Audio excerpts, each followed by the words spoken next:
হিংসা দূর করার জন্য করণীয় কি?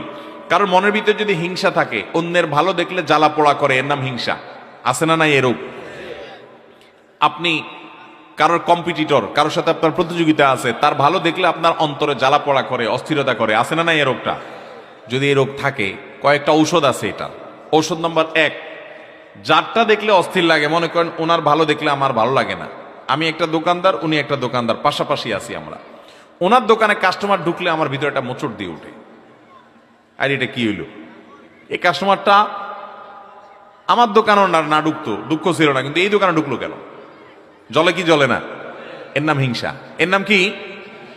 আল্লাহ তাআলা তাকে দিচ্ছে, তাকে দিছে, এটা নিয়ে আমার হিংসা করা উচিত না।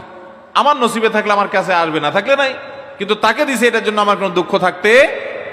এখন কথা হলো, যদি এরকম রোগ থাকে কারোর মধ্যে, তাহলে ট্রিটমেন্ট কিভাবে করবেন? ট্রিটমেন্টের 1 নম্বরের পলিসি হলো